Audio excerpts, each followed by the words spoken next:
During, your coursework, have you ever engaged yourself into research about migration, some of the factors that lead to migration and other stuff, relating to migration? Yes, obviously it's before the end of every semester you are required to write an academic essay. So I did that a lot. So one of the papers that I wrote was looking at procedures and outcomes of irregular migration from the Gambia into the Mediterranean region, and I'm now developing that into a thesis because it's an aspect of migration that is not covered. When I look at literatures, I haven't seen anybody that talks about the procedures and outcomes of irregular migration. What I always see is the impact and the effects. And this requires me to collect primary data. And today I'll conduct an observation grid in the coastal city of Gunjur. And then thereafter I will meet some migrants and I'll speak with them to ask to collect these primary information from them. But also wrote about the perception of returnees from the Gambia into Europe. So we look at different returnees. When I was in Geneva, I did that paper with two of my colleagues, Isabel and Kaya. One is a Swiss and one is from the Netherlands. So, because most of the times I try to convince or influence them so we could focus our research more in the Gambia, less so that we could also generate data, but also as part of our contribution to scholarship in the Gambia. So we look at perception of returnees, perception of Gambian communities on migrant returnees. So we look at different categories of returnees. Returnees who have gone to study or work and seek wealth and come back home, and returnees who have traveled through irregular migration journey have been deported or are stranded in the transit countries, either in Libya, in Niger, or in Tunisia, and are repatriated back. How do society treats them? How do society looks at them? Quite important. So we did this research. And then when it comes to employability, how is the local government and central government response to their employment? Because when returnees are back, most of the times they are given skills, like they are trained on skills. Because I remember that this EUTF fund was given to most African countries, from Guinea Conakry to Mali and the Gambia. We call it the YEP, that's where the YEP project was established. So they provide training for these young people so that they will have skills and be productive and contribute to the economy. And those who have gone to study and have acquired their wealth, when they come back, how do society see them? How do the government see them, both the central and the local government? And then how do their neighbors see them? So I try to look at all these things, citing case studies from Cameroon, from Nigeria, and also recounting experience that myself faced in the Gambia. But obviously, try to make calls back home, to hear from people directly. And that is right into the literatures. So I did that one. And my final article that I wrote was published by the Graduate Press, the Graduate Institute Press, actually, and it was widely published by most of the media outlets in the Gambia. That was irregular migration as a challenge to governance in the Gambia. We don't only look at the statistics or the problems that we are confronted with, but we also provide alternatives as a form of advice to the government. Because for me, I believe we should not only focus only about the problems. In as much as we understand the dynamics of our problems, we should also provide alternatives. Solutions to those problems. Exactly. And then my key of the ways in which we should tackle these problems is to do an assessment. Research is very important. Either institutions of governments or bureaucracies responsible to do needs-based assessment, or to do a research to find out where exactly the problem lies. Because I cannot assume that Kekuta wants to go to Switzerland. I have to ask Kekuta first. I cannot be in my office and assume that this is what the people of Kombo Gunjur needs. I have to do an assessment. I cannot assume that this is the problem of Banjul City Council or the National Assembly or the Office of the President without doing an assessment to find out. So I believe in empirics, and this is one of the key reasons. This is one of the things that I challenge the government to do so. We have National Youth Council, and we have the Ministry of Youth and Sports. Every now and then we have NECOFs, and there are resolutions. How often do we act on those resolutions? You know, how often that government considered the needs and aspirations of young people. Because in 2000 from 2017 to date, more young people have migrated to the back way than ever before, even though we have the EUTF funds from the European Union, you know, to curb irregular migration and to support the governance processes. If you look at Mali, for instance, today, Mali also benefited from the EUTF, but today more young people from Mali migrated. And in fact, the EUTF was insufficient in a sense that, in fact, it created coup d'etat, you know, because young people were disgruntled. The military was disgruntled. You know, they feel alienated and they have to seize power because the system of government was not working in the interest they believe. You understand? So these are some of the things that central governments need to look at. These are some of the things that bureaucracies need to look at. And I don't believe that Europe is a solution to our problems. Okay. These funds should be solutions to, because there are structural problems, structural balance in our countries, in the African continent, in the Gambia, that we need to solve. We need to work on employment. We cannot provide jobs for everyone, but at least we need to make sure that the employment rate is very low. We have a lot of schools, but we need to make sure we equip those schools with teachers, with resources, and so on. But we also need to make sure that our education also corresponds with the labor market, so that students graduated from school would have some exactly. But in fact, we should also work on improving the integrated government pay scale. There are a lot of exploitation in the Gambia as well. You go to Jimpex, all of them are most of them are investors. That's right. When we say there are no investors in the Gambia, there are investors in the Gambia. Most of them are investors, but these young people have been exploited. Some have been discriminated and they have been stigmatized. You know, we have seen cases like Albiha's cases. You know, where some of these Indian brothers were discriminating, stigmatized, in fact, not paying people on the value of their labor. So there must be regulations in all those aspects to have young people stay into the country, seek for better lives. Because today young people are saying they rather die at sea than to stay in this country. Look at what happened on the 31st of October 2023. A lot of young people from across the country, especially from Bakau, lost their lives. Exactly. But sometimes what we need is for government to come to our side and give confidence to the public. Either the presidency or the minister to talk to the people and meet the victims and give them assurances. That is also one of the, don't mistake, government sometimes is doing a very good job. There are areas that they are doing very well.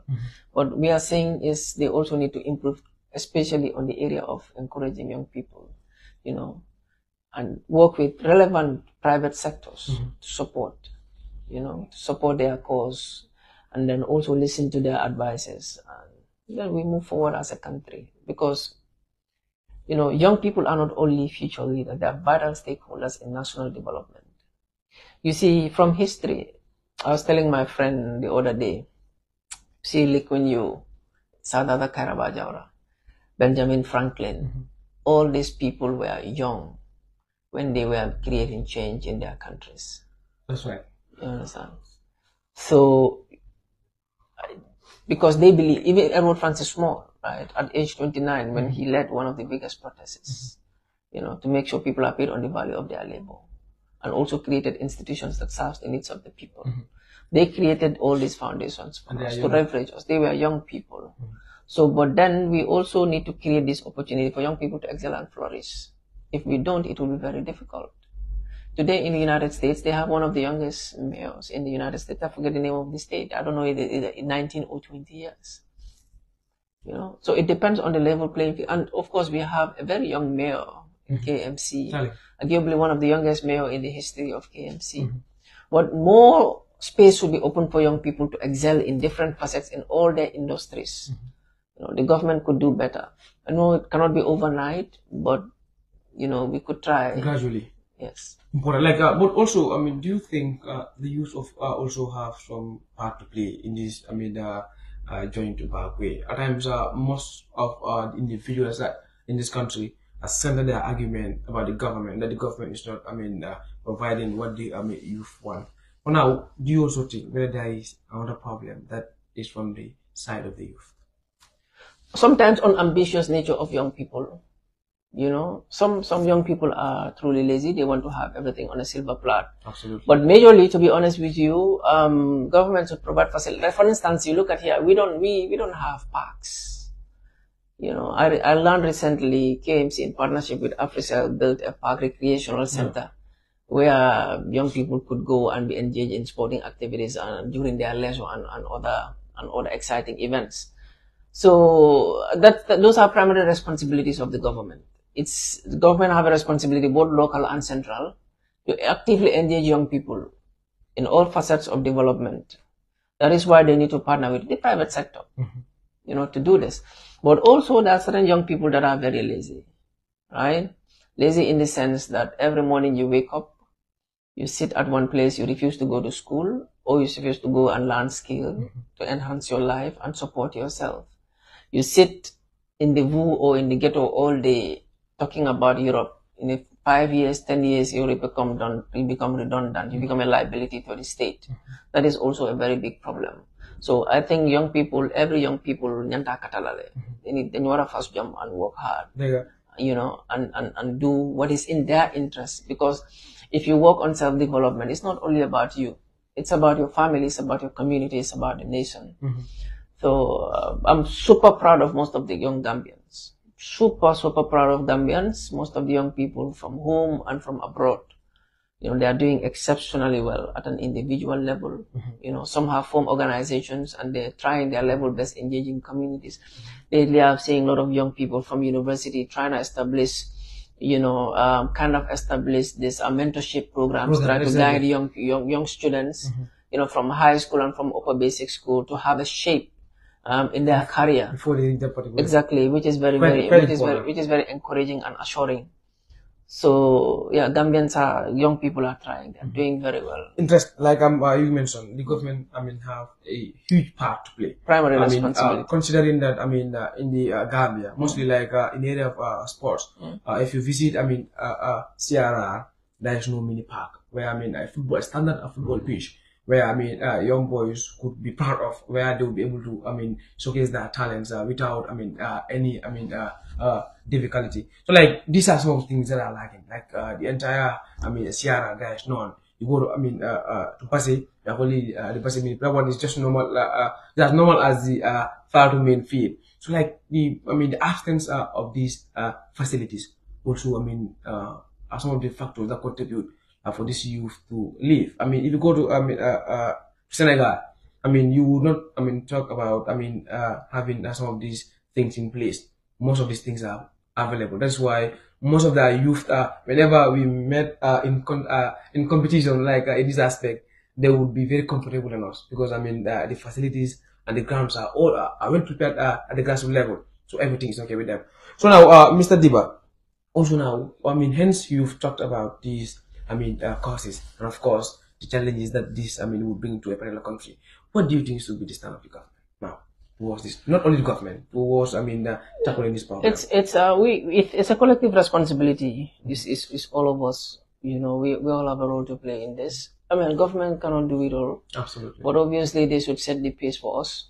They should really set the pace. But like I said, first all these problems, we have to look at our education system first. A comprehensive overhaul of the education system, tailor it in a way that it will solve our basic problems. Absolutely. But also, we also need to we have the Ministry of Youth and Sports and its state-led agencies, and of course private sectors that work with the Ministry of Youth and Sport, like the Gambia Youth Chamber of Commerce, right? So it's a matter of having a serious conversation, an honest and a frank discussion. Absolutely. After having an honest and a frank discussion, do an assessment, research, have your empirics, and seek for funding wherever you need to fund it, whether it will come from the taxpayers' money or whether it will come from development partners, and try to fill certain gaps, create educational facilities, provide jobs, give loans to young people to start their business.